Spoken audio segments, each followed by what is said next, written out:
भोले नमः शिवाय। नमः शिवाय ओम नमः शिवाय हर हर भोले नमः शिवाय। ओम नमः शिवाय ओम नमः शिवाय हर हर भोले नमः शिवाय। नमः शिवाय ओम नमः शिवाय हर हर भोले नमः शिवाय। रामेश्वराय शिव रामेश्वराय हर हर भोले नमः शिवाय। रामेश्वराय शिव रामेश्वराय हर हर भोले नमः शिवाय। नमः शिवाय ओम नमः शिवाय हर हर भोले।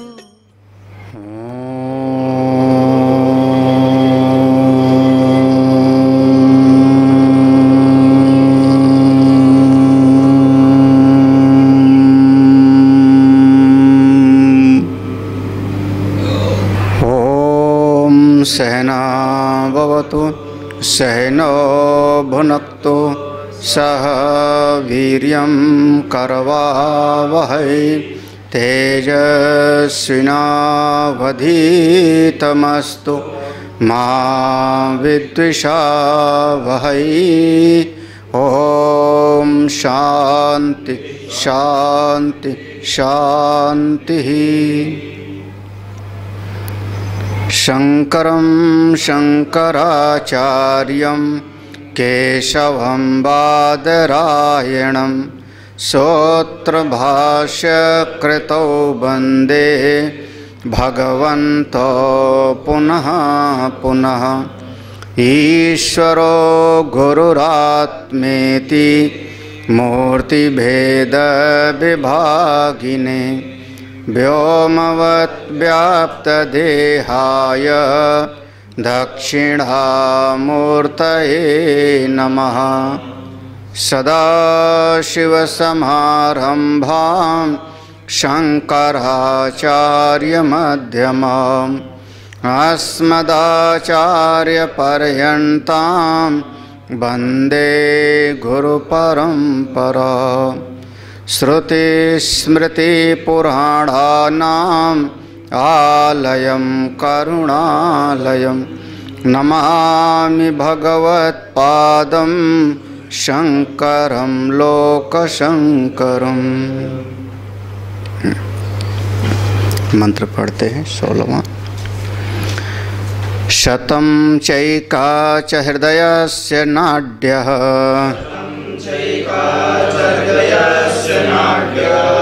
तासां मूर्धानम् अविनिश्रितैका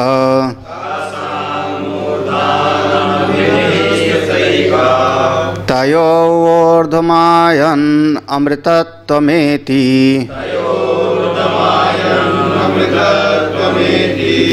विश्वङ्गन्या उत्क्रमणे भवन्ति।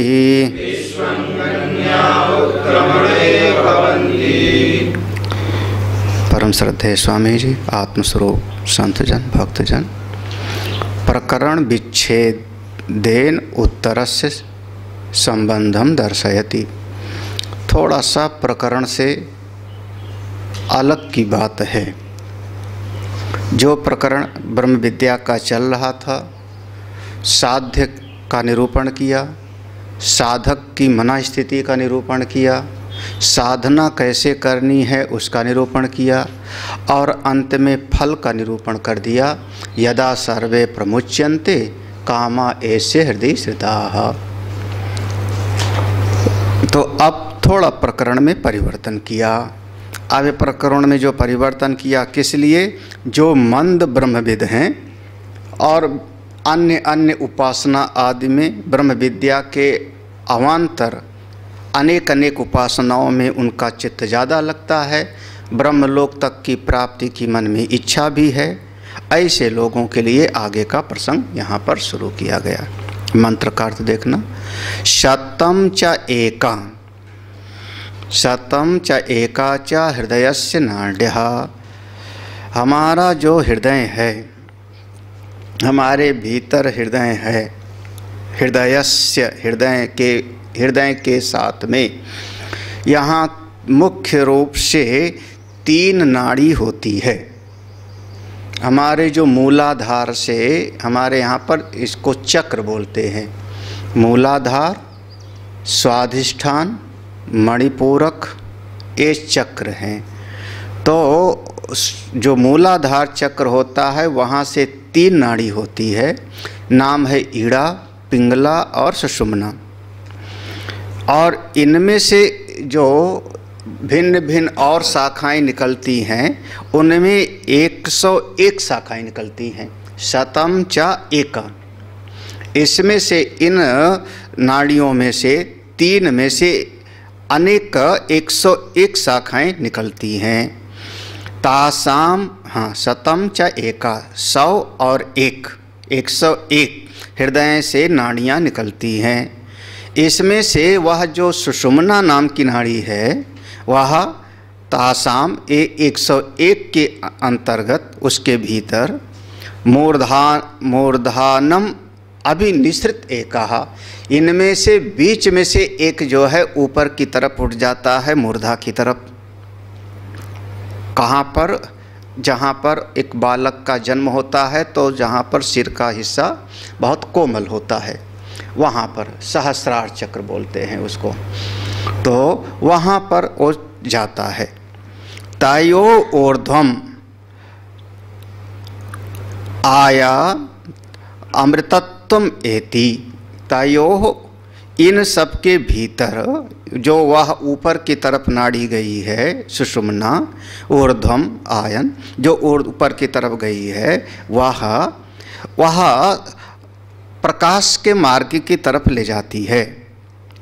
तायो ऊर्ध्वम, प्रकाश के मार्ग पर, सूर्य मार्ग की तरफ ले जाती है, शुक्ल गति होती है उसको। और उधर से जाकर के अमृतत्वम ऐति, वह जो है अमृतत्व को प्राप्त कर लेता है। कौन सा अमृतत्व? सापेक्षिक अमृतत्व। वहाँ से उसकी गति ब्रह्मलोक पर्यंत होती। एक क्रम मुक्ति का वर्णन हुआ। जो साधक उपासना में उसका मन तल्लीन है तो उपासना करते करते उसका अपना कपालभाति और नाड़ी शोधन सब करता रहता है, तो सुषुम्ना नाड़ी से वह ऊपर की तरफ उठता है और प्रकाश के मार्ग से, उत्तरायण के मार्ग से वह ऊपर जाते हुए और सापेक्षिक अमृतत्व को प्राप्त कर लेता है। विश्वंग अन्या उत्क्रमणे भवन्ति, विश्वंग माने तमाम तरह की और भी गतियां हैं, तमाम तरह की गतियां हैं। उस मार्ग पर वो लोग चले जाते हैं जो सुषुम्ना की बजाय किसी और नाड़ी से उनके प्राण निकलते हैं। जो 101 नाड़ियां हो गई, इनमें से भी शाखाएं निकलती हैं। अंत में 72 करोड़ हम लोग मानते हैं। निकलते निकलते जैसे कैसा देखेंगे, पीपल का पत्ता सबसे बढ़िया दृष्टांत वही है। पीपल का पत्ता जमीन पर पड़े, धीरे धीरे सड़ जावे तो उसके अंदर का जो है वो जो मोटा मोटा हिस्सा है गल जाता है, तो उसकी नसें नसें झलकने लगती हैं पूरा का पूरा, तो उसमें पूरा नसों का एक जाल होता है। उसी प्रकार से हमारे शरीर में 72 करोड़ नाड़ियों का जाल है। तो मुख्य हुए 3, उनमें से और निकलती हैं 101, फिर उसमें से निकलती हैं, फिर उसमें से निकलती हैं, शाखा प्रशाखा अनेक अनेक निकलती जाती हैं। जो सुषुम्ना से ऊपर उठाते हुए अपने आप को साधना के द्वारा और इस मूर्धा से निकलता है, उसको, उस जीव को सापेक्षिक अमृतत्व, ब्रह्मलोक इत्यादि दिव्य लोक की प्राप्ति होती, उत्तरायण का मार्ग। अन्य जो और अन्य है वो विश्वंग, तमाम तरह और नाड़ियों से निकलेगा तो कहीं और चला जाएगा। वो सीधा सा है, सीधी सी बात है।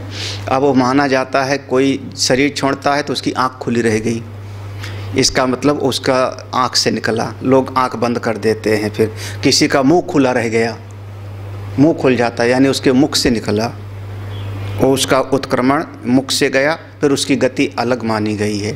किसी का फिर कान से, किसी की नासिका से, किसी का जो है मल द्वार से, तो मृत्यु के समय पर उसके मलमूत्र निकल गए, वहाँ से उसका जीव निकला, तो वो एक तरीके से कहा जाता है नरक गया हो, अधोगति हो गई। तो इस प्रकार से यह जीव का उत्क्रमण जहाँ जहाँ से होता है उसी प्रकार से उसकी गतियाँ होती हैं। भाष्य देख लेते हैं। शतम च शत संख्या का एका च सुषुम्ना नाम पुरुषस्य हृदयात् विनिसृतः नाड्या शिरस्तासां मध्ये मूर्धानं भित्वा अभिनिसृतः निर्गता सुषुम्ना नाम।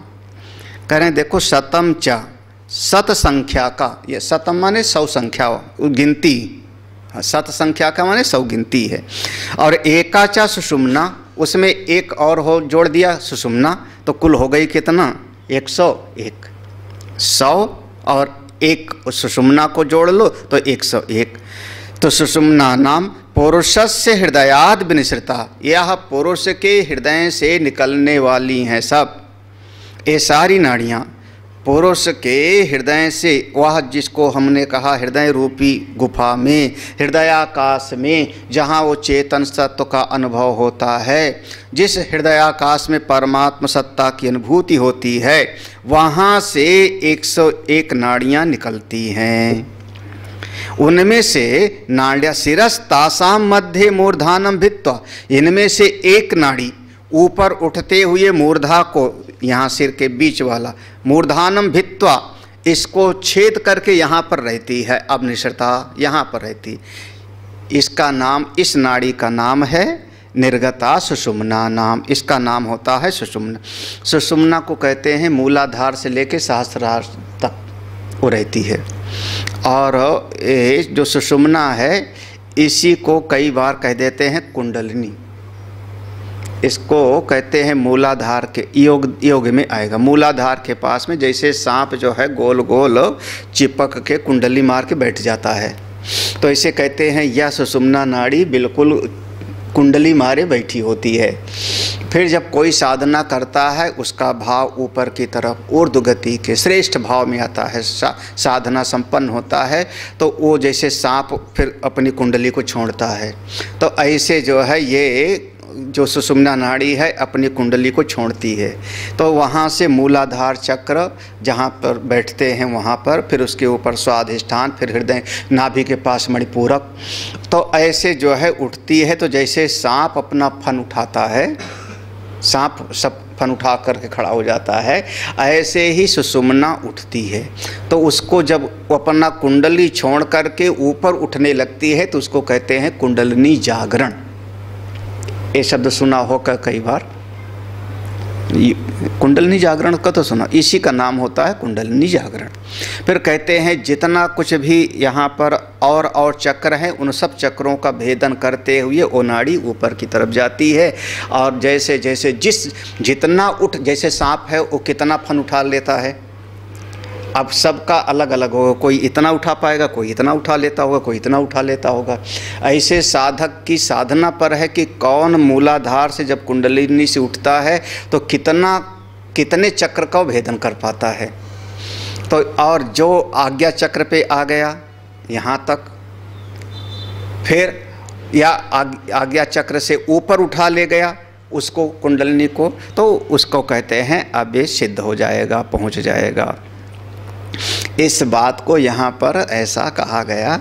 और इसको भी कह दिया कि अंतिम काल में ऐसी योग आदि की साधना करते हुए शरीर छोड़े। कहाँ? भ्रुवोर मध्य प्राणमावेश सम्यक्य, हाँ, भ्रुवोर मध्य प्राणमावेश सम्यक शतम, हाँ, मुपैति दिव्यम। तो वहाँ पर ऐसा ध्यान करे, भ्रुकुटी के मध्य में ध्यान करे यहाँ पर पूरी तरह से, और ऐसे शरीर को छोड़े। तो अब यहाँ पर ध्यान करते हुए शरीर छोड़ेगा तो ऊर्ध्व गति हुई ना, उत्तरायण की गति हुई, सूर्य मार्ग की तरफ जाता है। तो ये सब ऋषियों की साधना की प्रक्रिया है। तो एक यहाँ इतना है कि एक नाड़ी है इन सब में से जो ऊपर की तरफ आती है, उसी का नाम है सुषुम्ना। ताया अंत काले हृदय आत्मानं वशीकृत योजयेत।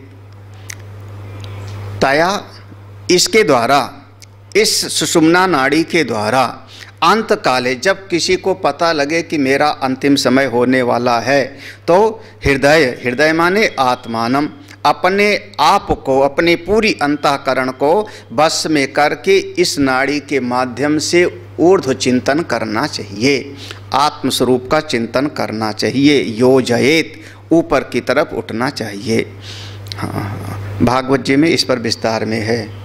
और दूसरे स्कंद में जब बस सुखदेव भगवान उपदेश देना शुरू करते हैं तो 4 प्रकार का ध्यान बताते हैं परीक्षित को जब मृत्यु का समय आवे।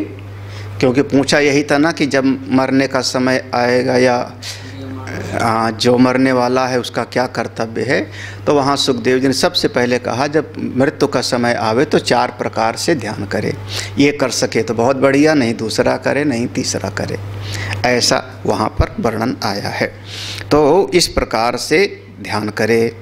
कैसे करें देखो, जब वहाँ से निकलेगा सुषुम्ना से मूर्धा को फाड़ करके, तब क्या होगा, तया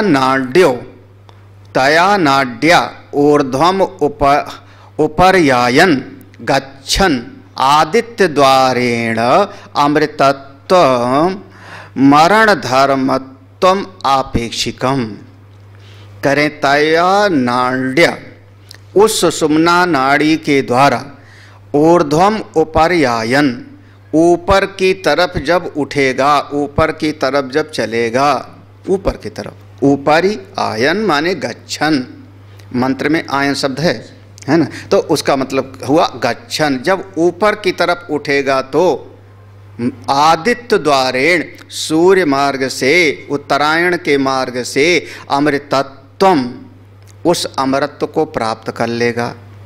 अमृतत्व माने मरण धर्मत्वम आपेक्षिकम, जो यहाँ पर हर वस्तु विनाशशील है, देखते देखते बदल रही है, इसकी बजाय बहुत ज़्यादा दिन तक वो रहने वाला होगा, उसको कहा यहाँ पर अमृतत्व।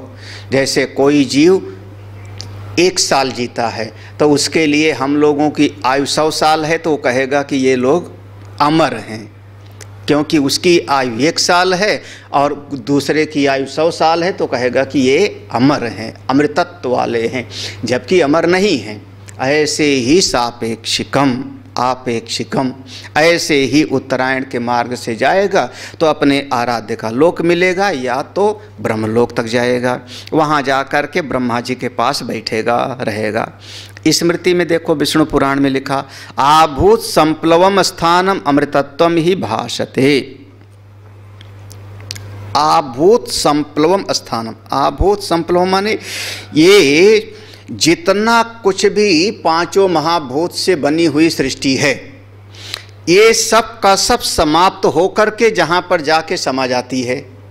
आभूत संप्लवम, सारा का सारा ये महाभूत और महाभूतों से बना हुआ यह सृष्टि, इसका जो कारण है, इसका जो कारण है वही स्थान है, वहाँ पर जाकर के वो रहता है, वहाँ पर जाके रहता है। यानी कौन, हिरण्यगर्भ, क्योंकि सारी सृष्टि हिरण्यगर्भ में, अब आप लोग पढ़े हुए हो इतना, हिरण्यगर्भ में है, या हम कहें ब्रह्मा जी के भीतर हैं, तो वहाँ जा कर के वहाँ पर अमृतत्व में ही, वहाँ कहते हैं ब्रह्मा जी के पास पहुँचेगा तो बहुत दिनों तक रहेगा, ब्रह्मा जी के पास बहुत दिनों तक रहेगा, बढ़िया बढ़िया ब्रह्मलोक में सुख आदि का भोग करेगा, और अंत में ब्रह्मा जी उसको तत्व ज्ञान दे करके मुक्त कर देंगे। कब, जब ब्रह्मा जी का स्वयं का अंतिम समय होवेगा, तब ब्रह्मा जी जो जो उनके लोक में रहेंगे सबको ज्ञान दे करके और मुक्त कर देते हैं। अगर कोई नहीं प्राप्त किया तो वहाँ से भी वापस आवेगा। आ ब्रह्म भुवना लोकान पुनरावर्तिनो अर्जुन, ब्रह्मलोक से भी कोई कोई वहाँ भी पहुँच के नहीं सुनना चाहता, नहीं जानना चाहता, तो वहाँ से भी वापस आएगा, अन्यथा ब्रह्मा जी सबको ज्ञान दे के मुक्त कर देते हैं। उसी बात को कह रहे हैं, ब्रह्मणा वासः कालांतरेण मुख्यम अमृतत्वम एति भुक्त्वा भोगान अनुपमान ब्रह्मलोक गतान। ब्रह्मणा वासा, ब्रह्मा के साथ में हिरण्यगर्भ के लोक में पहुँच गया, ये मूर्धा से निकला और वहाँ ब्रह्मा के यहाँ जा कर के ब्रह्मा जी के साथ ब्रह्मलोक में बहुत दिन तक, कालांतरेण बहुत दिन तक रहते हुए वहाँ पर उसने बहुत सारे आनंद का भोग किया। मुख्यम अमृतत्वम एति, मुख्यम अमृतत्व माने ब्रह्मा जी से तत्व ज्ञान प्राप्त करके उस मुख्य अमृतत्व को भी प्राप्त कर सकता है। ऐत माने जाना, ऐत गतो धातु, तो हाँ ऐति है ना, ऐत गतो धातु, हाँ ईड़, हाँ हाँ गतो के अर्थ में, गम गति के अर्थ में, तो हाँ ऐति, वहाँ पर फिर वो जा कर के मुख्य अमृतत्व को प्राप्त कर लेता है। कैसे, किस तरीके से? बोले बस वही ब्रह्मा जी अंत में ब्रह्म ज्ञान देंगे और ब्रह्म ज्ञान से मुख्य अमृतत्व को प्राप्त कर लेगा। लेकिन कब देंगे? पहुँचते नहीं देंगे, पहुँचते नहीं देंगे कि अभी अभी आया ब्रह्मलोक में और इसको ब्रह्म विद्या सुनाओ और मुक्त हो जाओगे, नहीं। क्यों? कह रहे हैं भुक्त्वा भोगान अपममान, अनुपम अनुपम दिव्य दिव्य भोगों का भोग करके ब्रह्मलोक में रहा, वहाँ गया ब्रह्मलोक गतान, ब्रह्मलोक में गया, वहाँ पर बहुत दिनों तक रहता है दिव्य भोगों को प्राप्त करके और अंत में ब्रह्मा जी से ज्ञान प्राप्त करके वह मुक्त हो जाता है। हो गया कौन सा? एक क्रम मुक्ति है ना। वहाँ पर था सद्यो मुक्ति, सद्यो मुक्ति में दो भेद था, जीवन मुक्ति और विदेह मुक्ति। वो सद्यो मुक्ति के अंतर्गत आ गया। हाँ अभी सद्य, अभी तत्काल की है, और इसमें हो गया क्रम मुक्ति में गया। हाँ अब इसमें भी है, वो भी समझ लेना, क्योंकि जो है अब वो उसकी संगति वही लगानी पड़ेगी कि ब्रह्मलोक में भी जा कर के और वहाँ पर भी बहुत दिन रहा। जब ब्रह्मा जी ब्रह्म विद्या सुनाने लगे तो मन नहीं लगा उसका सुनने में, तो ब्रह्मलोक से भी उसको वापस आना पड़ सकता है। हाँ और कौन से अध्याय का है श्लोक? आ ब्रह्म भुवना लोकान पुनरावर्तिनो अर्जुन, कौन सा अध्याय का है? 8वें अध्याय का। तो वहाँ से हाँ वो भी है, तेतम भुक्त्वा स्वर्गलोकम विशालम क्षीणे पुंडे मर्त्य लोकम विशंति, वो भी तो आया है ना। हाँ हाँ तो वहाँ वो जैसे जैसे उसकी उपासना थी उस श्लोक में गया। अगर उसने अहंग्रह उपासना किया था तो ब्रह्मलोक में गया। अहंग्रह उपासना नहीं थी उसकी अहंग्रह उपासना नहीं थी, उसका कोई अपना एक उपास्य देव था, तो उस उपास्य देव का लोक प्राप्त किया। तमाम लोक में गया आया। ये प्रसंग हम लोग सुन चुके हैं, पहले भी गतियों का निरूपण आ चुका है। विश्वं मंत्र में है विश्वं नानाविध गतयो न्या नाड्य उत्क्रमणे निमित्तं भवन्ति संसार प्रतिपत्त्यर्था एव भवन्ति इत्यर्था। नानाविध गतया, विश्वं माने बहुत सारा, अनेक और गतियाँ भी हैं। उसमें क्यों जाता है? अन्य नाड्य उत्क्रमणे, अन्य नाड़ियों से जब उसका उत्क्रमण होगा, अन्य नाड़ियों से निकलेगा तो अनेक योनियों में जावेगा। उत्क्रमणे निमित्तम भवति, वही निमित्त बन जाता है। मतलब संसार प्रतिपत्ति, उसको क्या मिलेगा फिर? संसार। फिर कभी हो सकता है पशु बने, हो सकता है दैत्य बने, हो सकता है स्थावर वृक्ष आदि बन जावे, तमाम तरह की गति हो सकती है। ये वो भवन्ति इत्यर्थ, यही इसका अर्थ है।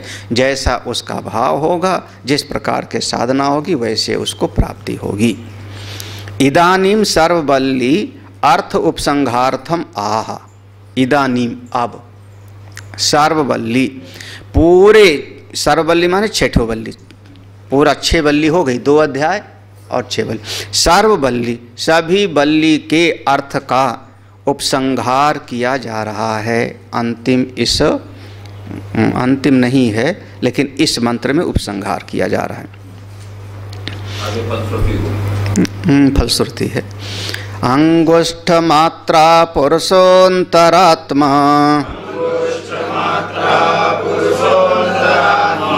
सदा जनानां हृदये सन्निविष्टः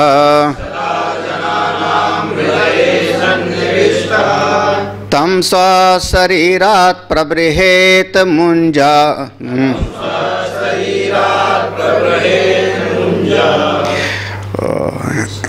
हाँ तम सशरीरात् प्रबृहेत्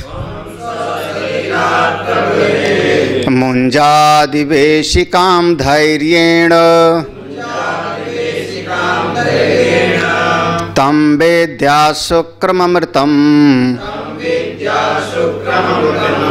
तं वेद्या शुक्रममृतम् इति। देखो, अंगुष्ठ मात्र पुरुषः, वह अपना आत्मदेव परम पुरुष अंगूठे के बराबर हमारे हृदयाकाश में ही उसकी उपलब्धि होती है, उसका अनुभव होता है। अंतरात्मा सदा जनानाम हृदये सन्निविष्टा, समस्त प्राणियों के हृदय में वो हमेशा विराजमान है। बस हुआ क्या कि वह जो अपना प्रकाश स्वरूप ज्योति स्वरूप अंगूठे के बराबर अपना स्वरूप है, उसके ऊपर एक एक भिन्न भिन्न आवरण पड़ते गए, एक एक उसके ऊपर पर्दा पड़ता गया। कैसे पर्दा पड़ा? अन्नमय कोश का, प्राणमय कोश का, मनोमय कोश का, विज्ञानमय कोश का, आनंदमय कोश, ये 5 पर्दे पड़ गए। क्या करो उनको? तम स्वशरीरात् प्रबृहित, तो इनको एक एक आवरण को, कोष को अलग अलग करते हुए अपने आत्मा को पहचान लो। श्रुति भगवती दृष्टांत दे रही हैं, मुंजादिवेशिकाम, बड़े धैर्य पूर्वक, एक कोई मुंजा घास होती है, सरपत, मुंजा घास, मूंज होती है, सरपत होता है, उसके अंदर की एक डंठल निकलती है जिसका सूप बनता है, कुछ और काम होता है। हाँ हाँ, कई छिलके होते हैं। हाँ, उसके अंदर जो उसके ऊपर कई कई परत लगा होता है, उसको मुंजे बोलते हैं। तो उसके ऊपर का जो है एक एक करके निकाल लिया, और अंदर का वो जो सीक होती है डंडी, उसको अलग कर लेते हैं। तो मुंजादिवेशिकाम, जैसे वह मुंजा घास है तो उसके अंदर जो डंठल है, कई कई उसका आवरण है, आवेशित है, उसको धैर्यपूर्वक हम हटा करके अंदर का निकाल लेते हैं। उसी प्रकार से 5 परत के भीतर आपका अपना स्वरूप है, इसको निकाल लो, पहचान लो। जो जान ले तम विद्यात् शुक्रम अमृतम, जो जान लेगा वो आत्मा अपना कैसा, वो अपना आत्मा कैसा, तो कहते हैं जो जान लेगा वह तम विद्यात्, उसको जान लो, उसी को जानो, उसी को जानना चाहिए। शुक्रम परम शुद्ध है, अमृतम अमृतम अमृतत्व है। फिर इसको पुनरावृत्ति कर दिया, तम विद्यात् शुक्रम अमृतम, वह उसको जानना चाहिए, ऐसे अपने आत्मा को जानना चाहिए जो परम शुद्ध है, अमृतत्व है। 2 बार पुनरावृत्ति किया, माने विषय का समापन हो गया। यहाँ पर उपनिषद का एक तरीके से समापन किया जा रहा है। भाष्य देखते थे। अंगुष्ठ मात्रः पुरुषः अंतरात्मा सदा जनानां संविन्दिनी हृदये सन्निविष्टो यथा व्याख्यातः। हाँ, तम स्वात् आत्मीयात् शरीरात् प्रबृहेत् उत यच्छेत् निष्कर्षेत् पृथक कुर्यात इत्यर्थः। कह रहे हैं देखो, अंगुष्ठ मात्रा पुरुषा, अंगूठे के बराबर वह परम पुरुष अपने भीतर है, अंतरात्मा अपने भीतर है। सदा जनानाम, सभी प्राणियों के, जितने भी जीव हैं सभी के भीतर संबंधनी हृदय, सबके हृदय से संबंधित है, सबके भीतर विराजमान है। कहाँ पर? हृदय सन्निविष्टा, यथा जैसे पहले भी बताया गया है, व्याख्या किया जा चुका है। तम स्वात् आत्मीयात, उसको तम स्वात् आत्मीयात, यहाँ मंत्र में देखना तो लिखा है तम स्वात्, हाँ तम स्वात् होगा, स्वात् शरीरात ऐसा है, तो उसी को कह रहे हैं तम स्वात् माने आत्मीयात, अपने आत्मा से। कहाँ? शरीरात। अब यहाँ पर भाव क्या हो गया? इस शरीर, यहाँ पर हम 5 कोष को ले लो या तीनों शरीर को ले लो, इनसे जो वह आवरण बना, उपाधियाँ बनी हुई हैं, इनसे सबसे प्रबृहेत उत यच्छेत, उत यच्छेत बृह उद्यमने, ऐसा एक है, उत या उत यच्छेत।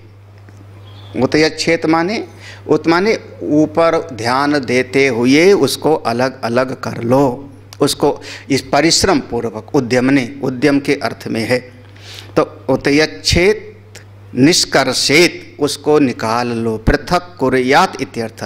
भाष्यकार उस बात को देखो, प्रबृहेत को कितने शब्द में बताए, मंत्र में प्रबृहेत है, उसको प्रबृहेत को भाष्यकार के एक शब्द को मंत्र के, श्रुति के मंत्र को देखो पर्यायवाची कितने दिया, उत यच्छेत 1, निष्कर्षेत 2, पृथक कुर्यात 3। हाँ, जो वहाँ पर मंत्र में था कि प्रबृहेत अलग अलग कर लो, तो उसका 3 शब्द देकर के भाव को व्यक्त किया कि उसको अपने उस जो आत्मा है जिसके ऊपर तमाम आवरण हैं उनसे उसको उतयच्छेद परिश्रम पूर्वक अलग कर लो, अंदर के उस सींक को निकाल लो, पृथक कुर्यात, ऊपर के जो आवरण हैं उनको अलग कर दो। पृथक कुर्यात माने आवरण जितने हैं सब अलग कर दो। निष्कर्षित, बीच में जो उसका सार तत्व है उसको निकाल लो। ऐसा उद्यम पूर्वक, परिश्रम पूर्वक ऐसा करना चाहिए।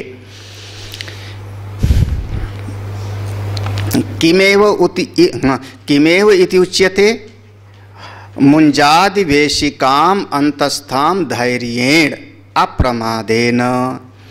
किम, कैसे, किस प्रकार से करना है हमको, जो आपने बताया इसको किस प्रकार से हम करें, किस प्रकार से हमको करना है, तो इस बात को कहते हैं मुंजादिवेशिकाम। वो दृष्टांत हो गया मुंजादिवेशिकाम, जैसे मुंजा घास के ऊपर उसके जो है उसका आवेश, उसका वेशभूषा, उस सीख के ऊपर जो उसकी बेस है, उसका आवरण है, उसका जो है कपड़ा है, उस जिसके ऊपर वो आवेशित है, आवेष्टित है, उसको जो है कैसे अंतस्थाम, जैसे वहाँ मूंछ की घास के ऊपर की परत को निकाल के अंदर को निकाला, उसी प्रकार से अंतस्थाम जो अपने भीतर अपना वह ज्योति स्वरूप है उसको धैर्य पूर्वक बिना प्रमाद किए हुए, अप्रमादेन, बिना प्रमाद किए हुए उसको अलग अलग कर लो, पृथक पृथक कर लो।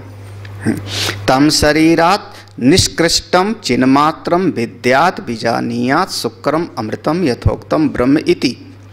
तम शरीरात निष्कृष्टम, तो वो जो अपना आत्मस्वरूप को आपने अलग करके पहचान लिया, किससे, शरीरात, ए शरीर आदि से, निष्कृष्टम अलग करके, तो शरीर आदि से अलग करके जिसको आपने पहचाना कैसा है, चिन्मात्रम, केवल चैतन्य स्वरूप है, सच्चित आनंद स्वरूप है, ऐसा जान लो, विद्यात, ऐसा जानना चाहिए। फिर जब ऐसा बीजानीयात, ऐसा जानना चाहिए अपनी आत्मा को, चैतन्य स्वरूप वही परम शुद्ध है, वही अमृतत्व है, जैसा कि पूरा श्रुतियों में बताया गया है। यथोक्तम, पूरे उपनिषद में ब्रह्म का जो स्वरूप बताया गया है वो यहीं पर एक एक आवरण को किनारे कर देंगे तो अपने स्वरूप का बोध हो जाएगा। द्विर्वचनम उपनिषद परिसमाप्ति अर्थम इति शब्दश्च, 2 बार इस पंक्ति को दोहराया। द्विर्वचनम यानी उपनिषद परिसमाप्ति, उपनिषद का एक प्रकार से समापन किया जा रहा है, और साथ में 2 बार पुनरावृत्ति करके अंत में इति शब्द भी कह दिया, यानी उपनिषद यहाँ पर विश्राम लेता है, यह उपनिषद का विश्राम हो गया। विद्या स्तुत्यर्थो अयम आख्यायिका अर्थ उपसंहार अधुना उच्यते। इस ब्रह्म विद्या की स्तुति के लिए जो आख्यायिका शुरू की गई थी कि नचिकेता यमराज के पास पहुंचा और यमराज ने 3 वरदान देने के लिए कहा था, ये पूरा कथानक शुरू किया गया था, उस आख्यायिका के समस्त अर्थ का अब उपसंहार करते हैं। क्या उपसंहार, कि वो जो नचिकेता गया था फिर उसका क्या हुआ, मर गया कि नहीं, कि ज्ञान हो गया कि नहीं हुआ, ब्रह्म तत्व को जान लिया कि नहीं जान लिया, तो आख्यायिका तो छूट गई बीच में ना। जो तत्व का उपदेश शुरू हो गया था वहाँ बीच में अन्यत्र धर्मात् के बाद में तो तत्व का उपदेश चल रहा था, तो आख्यायिका तो बीच में रह गई, फिर नचिकेता का क्या हुआ, तो उस प्रसंग को ये मंत्र में लेते हैं। मृत्यु प्रोक्ताम नचिकेतोऽथ लब्ध्वा विद्यामेतां योग विधिं च कृत्स्नम् ब्रह्म प्राप्तो विरजो भूत विमृत्योर अन्योपेवं यो विदधात्यात्ममेव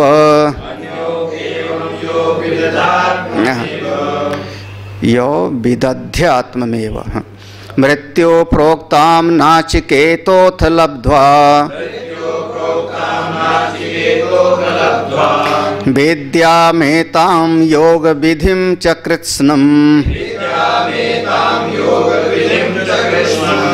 ब्रह्म प्राप्तो विरजो भूत विमृत्यो अन्योपेवं यो विदध्यात्ममेव मृत्यु प्रोक्तम, यमराज ने उपदेश दिया नचिकेता को, नचिकेता अथ लब्ध्वा, नचिकेता ने उस तत्व का अनुभव कर लिया, विद्याम एताम, उस ब्रह्म विद्या को प्राप्त कर लिया, योग विधिम, जो योग की विधि थी उसको भी पूरी तरह से ग्रहण कर लिया। यानी यहाँ पर विद्या माने साध्य को अनुभव कर लिया, उस तत्व का अनुभव कर लिया और उसके साधन विधि का, प्रक्रिया का भी ज्ञान हो गया, साधन साध्य दोनों का ज्ञान हो गया। कृष्णम, पूरी तरह से पूरा का पूरा उसको अनुभव हो गया, साधन साध्य दोनों की अनुभूति हो गई। फिर क्या हुआ, ब्रह्म प्राप्त और ब्रह्म स्वरूप हो गया। बिरजो अभूत, ब्रह्म तत्व को प्राप्त करके परम शुद्ध हो गया। हाँ, बिरजो अभूत, बिरज माने परम शुद्ध, वो अपने स्वरूप से एकीभूत हो गया। विमृत्यु, अब मृत्यु से छूट गया। कौन से मृत्यु, वही अविद्या, कामना और कर्म, इससे मुक्त हो गया विमृत्यु। अन्यः अपि एवं, अन्यः अपि, और भी इस जगत में कोई ऐसी साधना करे, ऐसी साधना करे, अन्यः अपि एवं यो, तो वो भी इस तत्व को जान करके मुक्त हो जाएगा। विद अध्यात्मम एव, इसी अध्यात्म तत्व को जान करके मुक्त हो जाएगा। इसी तत्व को जान करके दूसरा भी मुक्त हो सकता है। भाष्य, मृत्यु प्रोक्ताम यथोक्ताम एताम ब्रह्म विद्याम योग विधिम च कृष्णम समस्तम सोपकरणम सफलम इत्येतत्। मृत्यु प्रोक्ताम, मृत्यु देवता ने जो उपदेश दिया, यथोक्ताम एताम, जैसा उपदेश दिया था, किसका, ब्रह्म विद्याम योग विधिम, इस ब्रह्म विद्या का और साथ ही साथ ब्रह्म विद्या की प्राप्ति का उपाय योग विधि, हाँ, ये दोनों को कृष्णम च समस्तम, पूरा का पूरा, कृष्ण माने पूरा का पूरा, सा उपकरणम, उसमें कौन सा साधन लगेगा, कितना ध्यान करना है, कैसे कैसे उपाय करना है, सब सफलम इति एतत्, वह सब सफलीभूत हो गया। पूरा का पूरा नचिकेता यमराज से उस ब्रह्म विद्या को, फिर उसके साधन की विधि को सब समझ करके सफलीभूत हो गया। नाचिकेतो वर प्रदानात् मृत्योर्लब्ध्वा प्राप्य इत्यर्थः, वह जो नाचिकेता था, वह नाचिकेता, वह वर प्रदानात्, वर के प्रदान होने से जब उसको वर प्राप्त हो गया, तब मृत्योर्लब्ध्वा, यमराज के पास गया, उनसे वरदान प्राप्त कर लिया और वह साधन साध्य दोनों को जान करके मुक्त हो गया। किम, कैसे हो गया मुक्त, कैसे मुक्त हो गया, कहते हैं ब्रह्म प्राप्तो अभूत मुक्तो अभवत इत्यर्थ। चूंकि उसने ब्रह्म विद्या को प्राप्त किया, साधन को प्राप्त कर लिया यमराज से, तो ब्रह्म तत्व की प्राप्ति हो गई। ब्रह्म प्राप्तो अभूत, और ब्रह्म की जो उसको प्राप्त हो गई, मुक्तो अभवत, मुक्त हो गए पूरी तरह से। ब्रह्म की प्राप्ति हो गई, साध्य की प्राप्ति हो गई, तो मुक्त हो गया।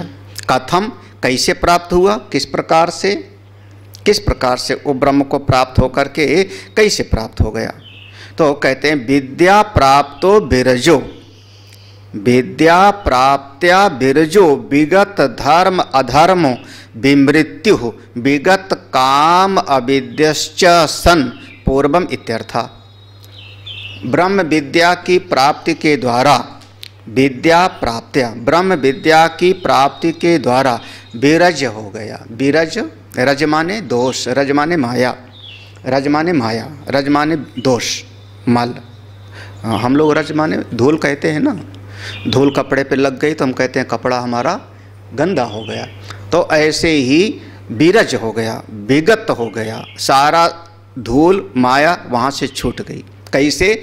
विगत धर्म अधर्म, रज क्या था? धर्म अधर्म रूपी, ये सब का सब उसके जीवन में से निकल गया। विमृत्यु हो यानी भीतर से जो उसके भीतर का अविद्या कामना कर्म आदि था वो सब का सब विगत हो गया। अविद्या कामना कर्म की ग्रंथि छूट गई, माया का बंधन छूट गया, ब्रह्म विद्या उसको प्राप्त हो गई और वो मुक्त हो गया। मतलब यही है कि नचिकेता ब्रह्म विद्या को प्राप्त करके और मुक्त हो गया। न केवलम नाचिकेत एव अन्योपि नाचिकेतवत् आत्मवित् अध्यात्मम एव निरुपचरितम प्रत्यक्ष रूपम प्राप्य तत्वम एव इति अभिप्राय। न केवलम नाचिकेत, केवल नचिकेत ही नहीं, केवल नचिकेत नहीं, अन्यो अपि कोई दूसरा भी नाचिकेतावत, नाचिकेता के जैसे, उसी के जैसे, आत्मवित् अपनी आत्मा को जाने, अध्यात्मम एव अपने अध्यात्म तत्व को जान ले। कैसे? उक्त प्रकारेण जैसे पहले नहीं, अध्यात्ममेव, हाँ, निरुपचरितम प्रत्यक्ष रूपम। निरुपचरितम माने जिसमें किसी प्रकार के कोई उपचार की आवश्यकता नहीं है। उपचार माने किसी साधन से प्राप्त नहीं है। यहाँ पर निरुपचरितम माने जो साधन सिद्ध नहीं है। अभी जैसे हमारा कोई भी काम होता है तो साधन सिद्ध होता है। हमने साबुन लगाया तो वस्त्र धुला, वस्त्र साफ हुआ, तो साधन सिद्ध हो गया। निरुपचरितम माने जिसमें किसी प्रकार का साधन नहीं हो सकता। जो साधन होता है अविद्या की निवृत्ति के लिए होता है। जितनी साधना हम करते हैं अविद्या की निवृत्ति के लिए है, तत्व की प्राप्ति के लिए नहीं है। जो हमारा तत्व है वो करण सापेक्ष नहीं है, करण निरपेक्ष है। क्योंकि उसको बुद्धि जान नहीं सकती, मन उसको प्राप्त कर नहीं सकता। तो जितना साधन हम करते हैं, कौन सा करते हैं? अंतःकरण की शुद्धि के लिए या अविद्या की निवृत्ति के लिए, केवल इतना है। तत्व तो जैसे पहले था वैसे अभी भी है। उसी बात को कहते हैं निरुपचरितम प्रत्यक्ष रूपम। वो अपना आत्मस्वरूप है, उसको प्राप्त कर लिया। तत्वम एव इति अभिप्राय, यही इसका अभिप्राय है कि उस साधन से रहित, उस समस्त विशेषणों से रहित निर्विशेष तत्व को कोई दूसरा भी जानना चाहे तो प्राप्त कर सकता है। इसी तरीके से जैसे नचिकेता को प्राप्त हुआ, ना अन्यद रूपम अप्रत्यक रूपम, हाँ, और दूसरे तरीके से नहीं, अन्यत रूपम नहीं, अपने से पृथक करके कभी जान नहीं पाएगा। अप्रत्यक रूपम, अप्रत्यक रूपम माने अपने से पृथक, स्व से पृथक कभी भी उस आत्मस्वरूप को कोई प्राप्त नहीं कर सकता। तदेवम अध्यात्मम एवं उक्त प्रकारेण यो वेद विजानाति इत्येवं वित्सोपि विरजासन ब्रह्म प्राप्त्या विमृत्यु भवति इति वाक्य शेषः। तदेव, जो यहाँ पर उपदेश दिया गया, उस अध्यात्म तत्व को एवं उक्त प्रकारेण जैसे नचिकेता ने अनुभव किया उसी प्रकार से यो वेद विजानाति, जो इसको जान लेता है, इति एवं वित्त ऐसे जाना कि मैं आत्मस्वरूप हूँ, मैं सब का मूल अधिष्ठान हूँ, ऐसा जाना। सोपि विरजः सन, वो भी शुद्ध हो जाएगा, शुद्ध होकर के ब्रह्म प्राप्त्या ब्रह्म को प्राप्त कर लेगा। वे मृत्युर्भवति, और वह मृत्यु से अविद्या कामना कर्म की ग्रंथि से छूट जाएगा। इसी बात का और उसमें वाक्य जोड़ करके समझ लो। विद अध्यात्मम एव, माने वो भी ब्रह्म को प्राप्त कर लेगा, दूसरा कोई भी ऐसा करेगा तो। इस प्रकार से फलश्रुति है, नचिकेता को ब्रह्म ज्ञान हो गया, मुक्त हो गया, उसकी सारी ग्रंथियां छूट गई। जो ऐसा जानेगा वो भी मुक्त हो जाएगा।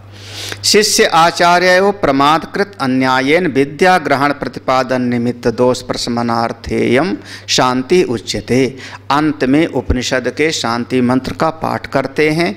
शिष्य और आचार्य दोनों के बीच में प्रमाद के कारण, अन्याय के कारण कोई गलती हो गई विद्या ग्रहण में, आदान प्रदान में, तो कोई दोष हो गया तो उसका प्रशमन हो जावे। इसके लिए मंत्र के पाठ के अंत में शांति मंत्र पढ़ते हैं। ओम सहनाववतु सहनौ भुनक्तु सह वीर्यं करवावहै तेजस्विनावधीतमस्तु मा विद्विषावहै। ओम शांति शांति शांति। सहनौ आवाम अवतु पालयतु विद्या स्वरूप प्रकाशनेन। हम आचार्य और शिष्य दोनों का पालन करें। हे परमपिता परमेश्वर, यह ब्रह्म विद्या का स्वरूप से प्रकाशन करने के द्वारा ब्रह्म विद्या हमको अनुभव में आवे, इसके द्वारा हम आचार्य और शिष्य साह नव आवाम हम दोनों का पालन करें। कहा कौन करे पालन? सायो परमेश्वरा, वही जो परमेश्वर हैं। कौन परमेश्वर? उपनिषद प्रकाशिता, जिनको उपनिषद ने बताया है। उपनिषद प्रतिपादित उस परमेश्वर से एक विनती है कि इस ब्रह्म विद्या का बोध हम आचार्य शिष्य दोनों को हो जावे। किंचा सहनौ भुनक्तु तत्फल प्रकाशने नौ पालयतु।